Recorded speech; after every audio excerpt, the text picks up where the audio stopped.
Good day, everyone. Welcome to Enriching Minds with EJ. And Klowi. For today's episode is Empowering the Unheard, Tackling Poverty and Development. In our podcast, we have our valued guests who are Ezekiel, Juliana, Adi, and Asia. Now, without further ado, let us begin. Have you ever had an encounter with a street beggar or have heard about areas that are low on resources and have a hard time sustaining their everyday needs? Yes? Well, sadly, it's an example of one of the most impactful issues in our country, poverty. In the national context, it is present and caused by multiple factors such as corruption and lack of job opportunities. Excuse me. This affects not just the country's living conditions but also its economy. Locally, according to a study by the Asian Development Bank in 2009, Mindanao, a significant part of the Philippines' economy, is heavily affected by poverty.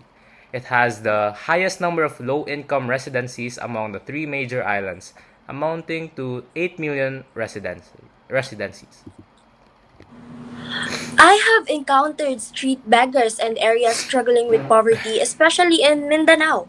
It's a very heartbreaking reminder that collective community efforts can make a difference. I've also encountered multiple instances of meeting a street beggar and also street children scrounging coins off the ground. I also do the same thing because times are tough. It's very sad to see that these events can be lessened by a group effort of our communities. We can also make a difference by giving me some spare change sometimes. Have you ever wondered about the stresses of poverty in Mindanao? Like we discussed earlier, you'll be able to observe it through the roaming indigenous people and also the abused street children. If we look into the main causes of poverty in our home, there are multiple factors such as poor infrastructure. According to Relief Web Inc., and the high rate of unemployment according to Jan Rutkowski, these two can be correlated because communities from the provinces don't have access to well-built facilities in the educational department, which leads to a lack of experiences needed for a job. That's a great point, Ezekiel. Let's now explore how Christian morality and philosophy can inform our response to poverty. Our conscience tells us that poverty is unjust. A personalist approach emphasizes the dignity of every human being, particularly vulnerable groups like indigenous people and street beggars. The parable of the prodigal son reminds us of God's unconditional love, inspiring us to treat all individuals with respect and dignity. Divine law guides us to act with reason and morality, acknowledging poverty as a moral issue. Viktor Frankl's search for meaning shows that even in suffering, we can find meaning and purpose, motivating us to support those struggling in poverty. We can relate these concepts to SDG number 1, no poverty, by recognizing human dignity and acting with morality and compassion. We can work towards eradicating poverty. Grabe naman yung Chloe, parang ginalingan. Anyways, the topics mentioned are relevant to our SDGs since with the topics, us citizens would be more knowledgeable and aware of the ongoing issue. The topics would be a guide to a better response to poverty and would help with the goal of eradicating poverty by 2030. Now, let us begin with the next segment, which is proper conscience and approach towards poverty. For the audience out there, what do you think of when you hear conscience? For me, I would think about the ability to know what's right and wrong. Now, imagine yourself in the situation where your friend is hungry and you have food in hand. What do you do? Some would share their food, yet some would also not share. But the correct conscience suggests that the right thing to do is to share. We could also apply this in the context of poverty, where we share and give compassion to others, and with a personalist approach, it emphasizes the act of valuing and respecting others. With this approach and conscience, we would have a more harmonious environment for all. So, how about our guests? Do you have anything to share? How about you, Juliana? Hello, Adrian, and also to our audience. My name is Juliana, and I would like to share my experience that relates to my conscience and morality regarding poverty. I grew up in a humble and generous family. Being in a family enlightened me that not everyone is privileged to make their own decision in life, and that many people struggle in poverty, which affects them as a person. My parents would always remind me that blessings are meant to be shared whenever it's giving food in need or even helping relatives who are struggling. Actually, I had this one experience where my conscience was tested that one day we were driving around town and saw an elderly person selling turon with a sign, and I was with my family that time. We decided to buy the remaining turon even though there was a little left and gave an elderly person a tip and said, "Umuwi ka na po at magpahinga, Nay. God bless you po." I remember myself being overwhelmed and ashamed in that situation.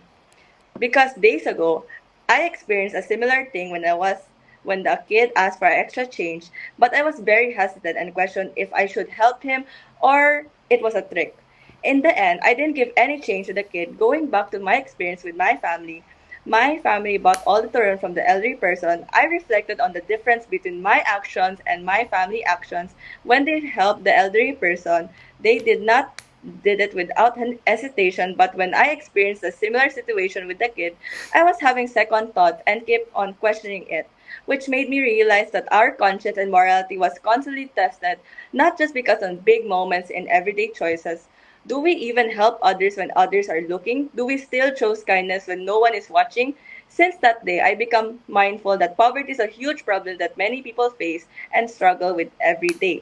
To make a change from this problem, we must start from a small act of kindness to influence people around us as our parents have taught us. Wow, grabe naman yun, Jo. Your experience serves as a great example to those also struggling with their conscience and approach towards poverty. How about you, Addison? Would you like to share something? Actually, the importance of personalized approach to no poverty is that it gives the people a sense of freedom of choice while they focus more on the virtues and values on making the decision on helping the needy. I would also like to relate it to one of my favorite game content creators. Do you guys know MLBB? Actually, yes. I don't know if you guys are familiar with this person, but do you guys know the saying by Urada? Hindi mahalaga ang magagi. Ang mahalaga, ikaw ay bahagi.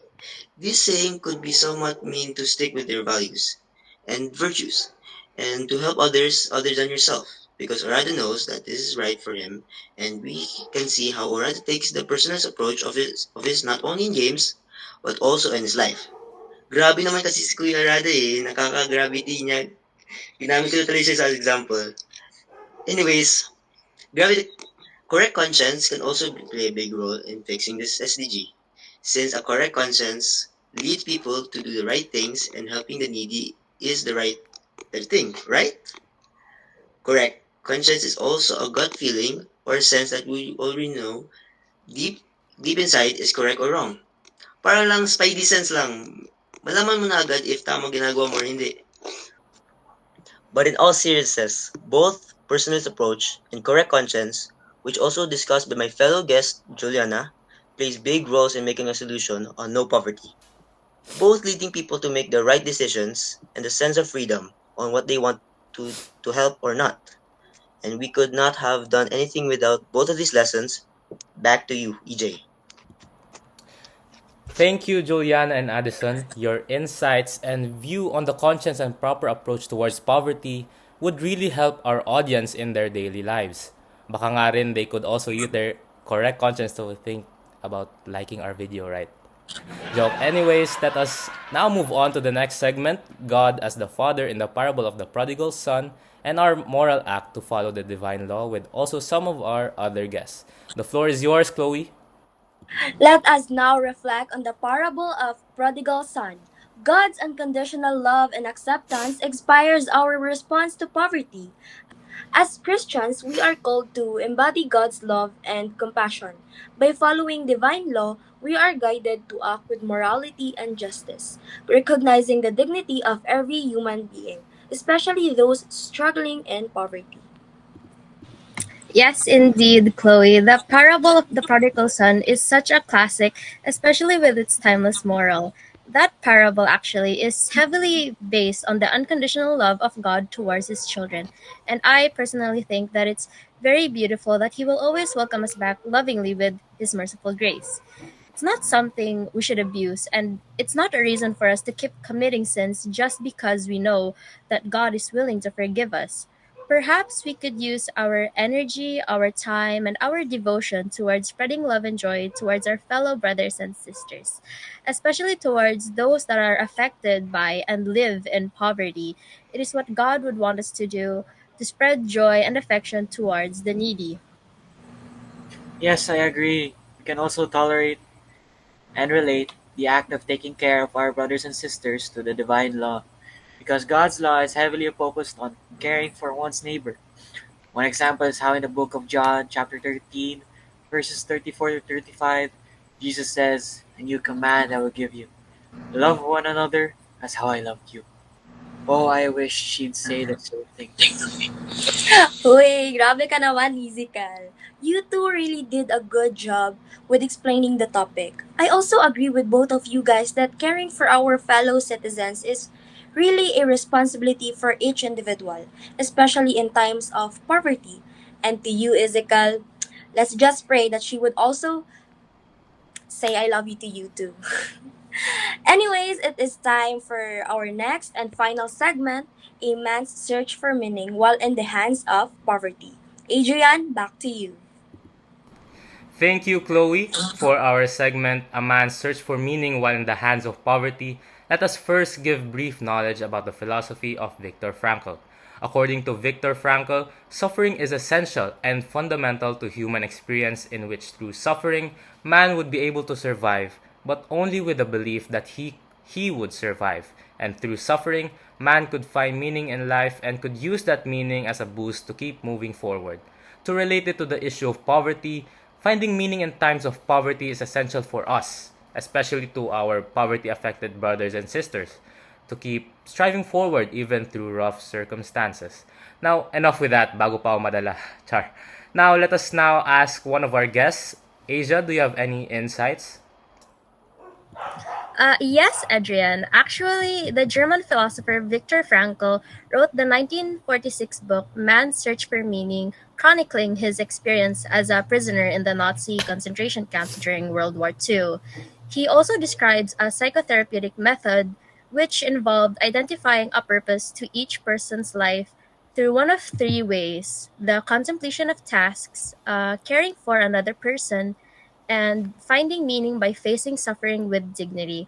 I find that the insights and concepts that Victor talks about can really help, even just a little bit, for those Mindanaoans that live under poverty.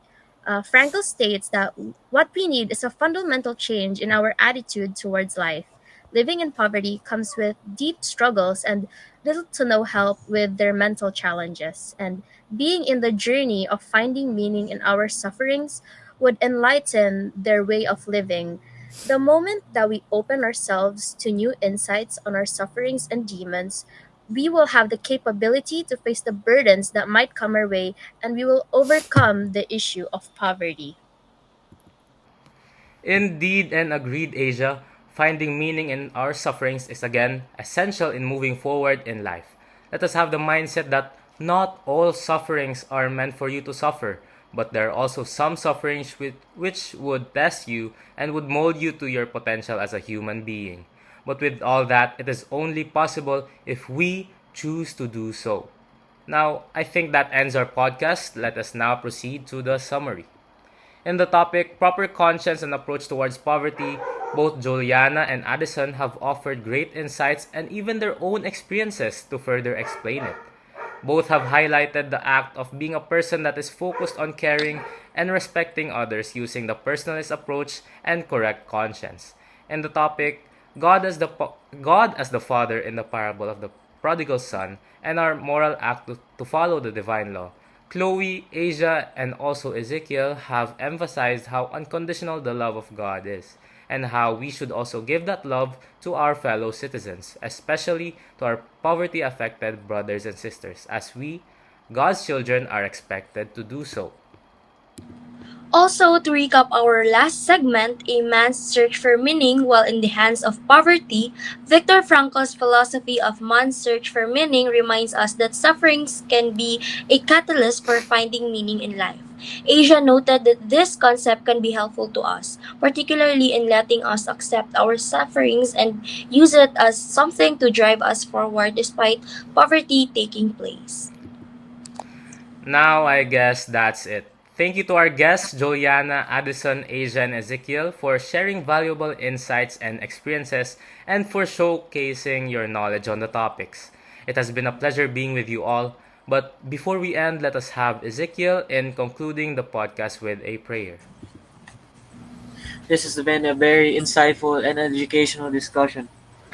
Before we end, I would like to cite a prayer for all living creatures on the planet. Let us all bow our heads as I pray. Dear God, we love you with all of our hearts. We thank you for taking care of us and for sharing your knowledge and love to all of us. We are sorry for ignoring the suffering of our brothers and sisters, and we may ask for good health as we ask to guide our communities to help combat the suffering poverty makes. In the name of the Father, the Son, and the Holy Spirit. Amen.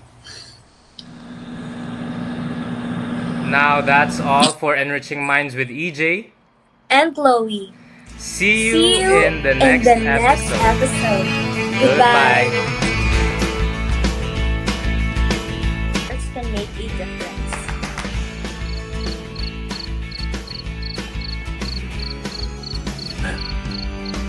I've also encountered Relate it to one of my favorite games, game content creators. I would also creators. Do you guys know MLBB? I guess yes. I don't know if you guys are familiar with this person, but do you know the saying by Urada? Hindi mahalaga ang magaling, mahalaga ikaw ang bahagi. This saying could somewhat mean to stick with your virtues and values. And As a person, my parent was always share and remind that, wait. Hello guys, I'm so sorry. Wait. Bye, pwede ulit, bye. Go na, go na, go na. I-edit na lang yan. Hello, Adrian, and also to our audience. My name is